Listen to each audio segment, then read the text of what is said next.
Hey y'all, and welcome to the Hillbilly Chicken Ranch. I'm Susan, I'm your hostess, and today we have a great big bag of turnip greens. These are fresh from the Amish community, and I'm going to get them in my sink, get them soaking and cleaned, and then I'm going to get them cooked down for the freezer. So, can you can these? Yes, but they don't turn out as good. Because they wilt, you won't have as much product in your jar, so we freeze ours. Okay, y'all, we're going to start filling our sink up with some cold water. And I'm going to put a tablespoon of salt into my water.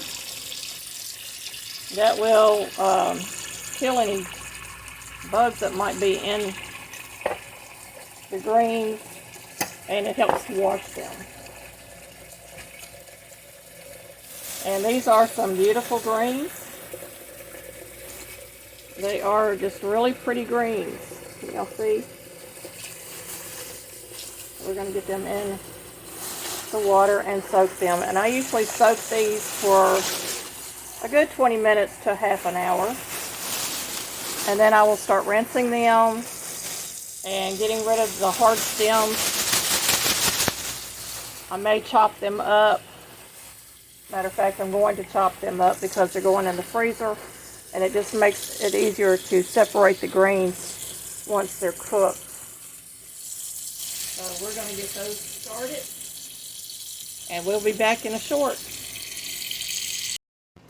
Okay, I've probably got about 3 cups of water in here. I've added a tablespoon of salt, and I'm going to add a couple of capfuls of white vinegar, and that will just help the greens not be bitter and give it a little bit of flavor. I'm going to move my camera down, and you can see the cutting board. Traditionally, southern turnip greens are served with some kind of pepper sauce and vinegar. And this is a mixed pepper sauce that I put up last year. This is some red hot sauce that I made last year. And I've got some homemade Tabasco sauce. So you can see there's a little bit of difference in the colors. Any of those would be really good with greens. And I'm going to rinse a few of these, and I'm going to get them chopped. Okay, as you can see, I've got a full sink of water, and these have been soaking for a few minutes. And I'm just going to go in here, and I have a bug. You see the bug? And it's still alive. It's going down the sink. This is why you soak your greens and you rinse them really good individually, because you don't want to be eating bugs or leaves, grass.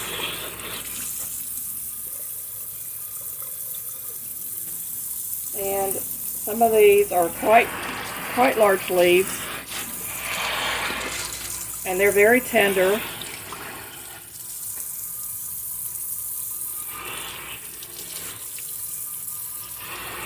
And I do rinse front and back of the leaves.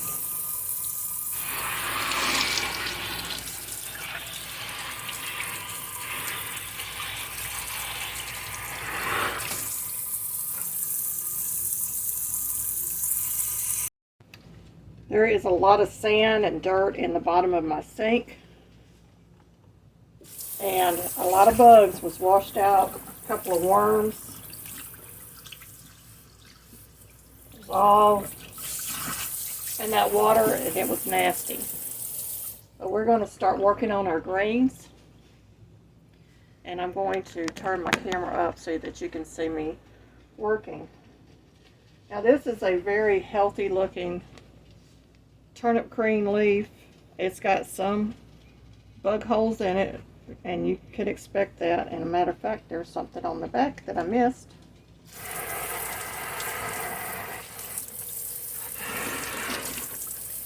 And it always pays to really pay attention to your leaves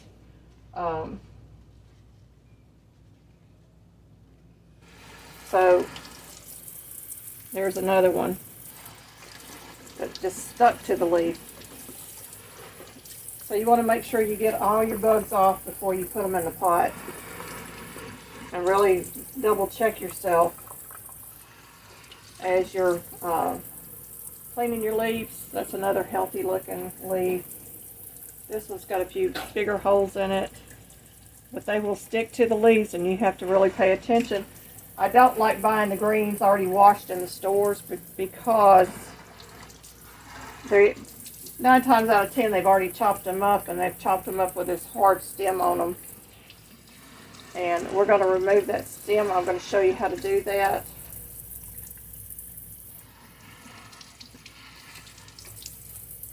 And this is the last one I'm going to look at right here. And I've got a bowl full that has gone through the first rinse. I'm just going to set them over here under the water. You want to remove all of this stem that is thick. And usually you can just pull on it. And this goes to the chickens. This goes on my cutting board.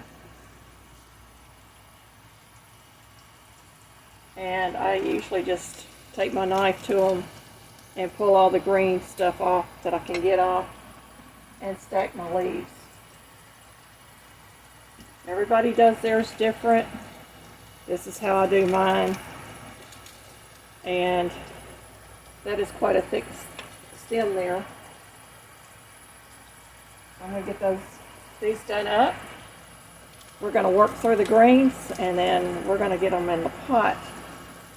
As I work through them, I usually get them in my pot, and I have turned my pot down on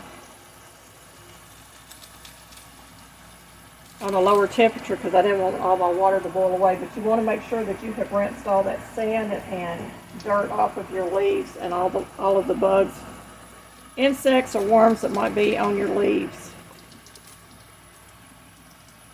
And this is a southern staple. It is high in vitamin K and iron.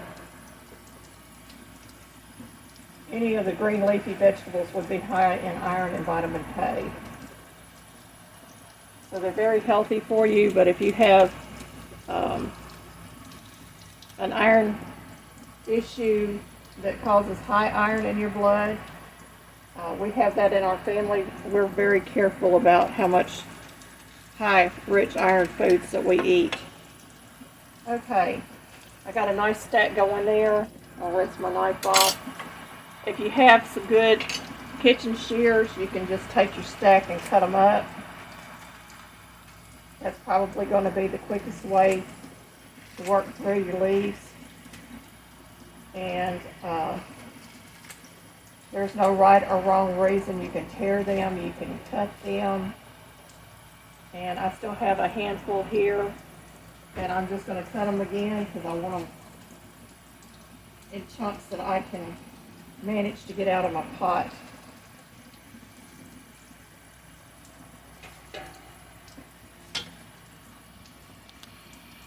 So you can see what I'm doing over here. I'm just cutting down the middle of the leaves and give you a nice piece. Nice pieces that you can bite into. It's nothing worse than pulling out a big chunk of leaf and you can't get them separated. So you want to cut them up a little bit, whether you chop them with a knife, cut them, or tear them. And I am going to work through these leaves and give you some music to listen to while I'm doing it.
pulled my bacon fat out of my refrigerator that I save off my bacon and my sausage. And that's about a tablespoon I'm going to put in these greens. And that will just give them a really nice flavor.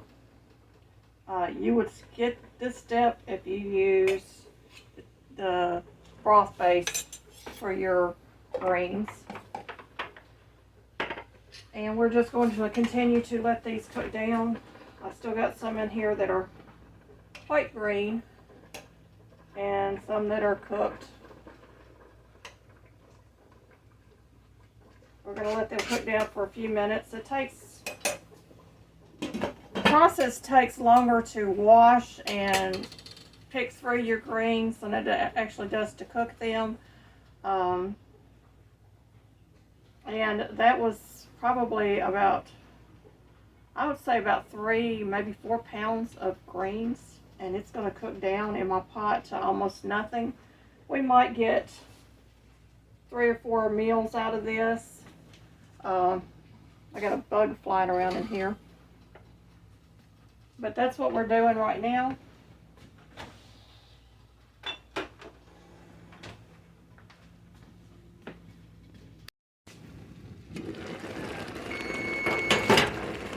Okay, the greens are done. Look at them. They are beautiful. Okay, I've got to turn my burner off. And I'm sorry my camera's moving around. I'm trying to do this one-handed. I'm going to turn my burner off and we're going to let them cool for just a little bit. I've got a strainer and a bowl underneath my strainer to catch all the good pot liquor.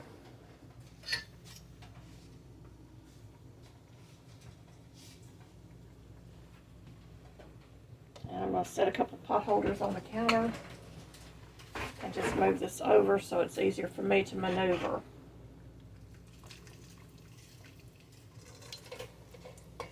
Those are your greens.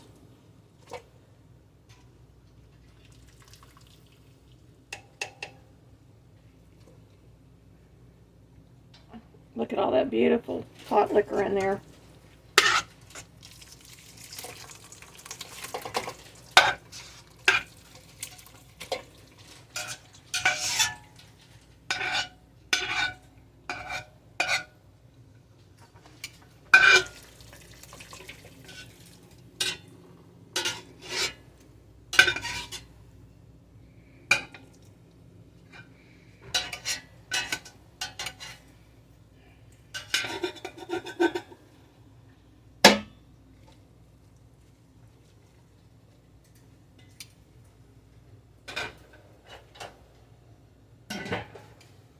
Alrighty, y'all. That's the turnip greens. And they are hot. But you can pull them apart. They'll be easy to serve up.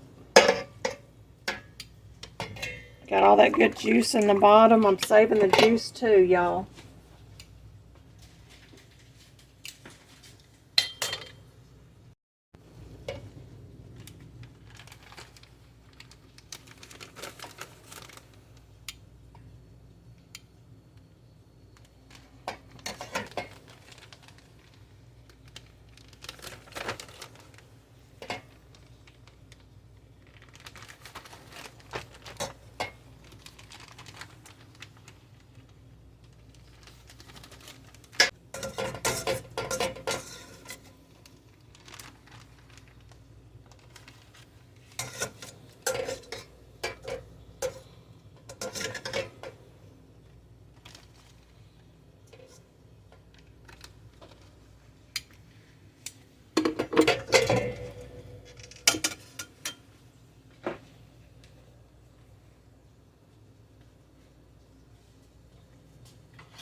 I'll save some of this juice with my turnip greens.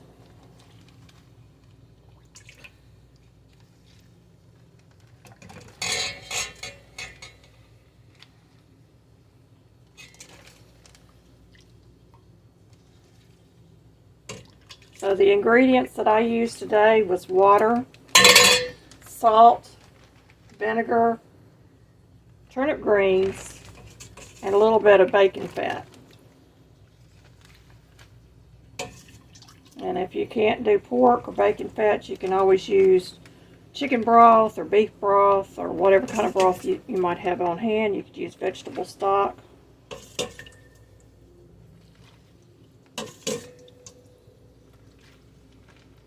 And I'm going to try to use up the rest of this juice, because you got all kinds of good vitamins in the juice. We call that PotLikker in the South.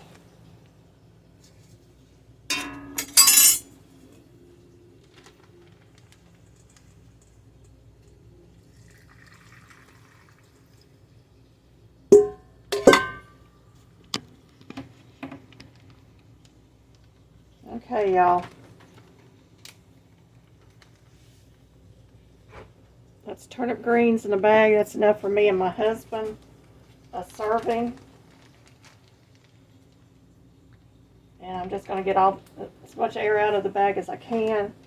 I'm going to let them lay out on the counter for a little while and cool off before I put them in the freezer, because they are still quite warm.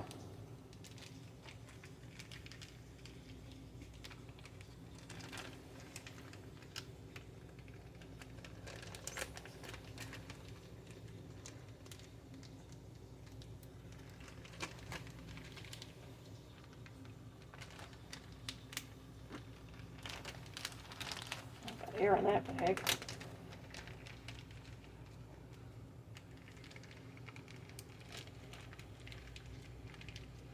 Little while in the kitchen, and I've got 4 sides for 4 different meals ready to go. Thank you for watching.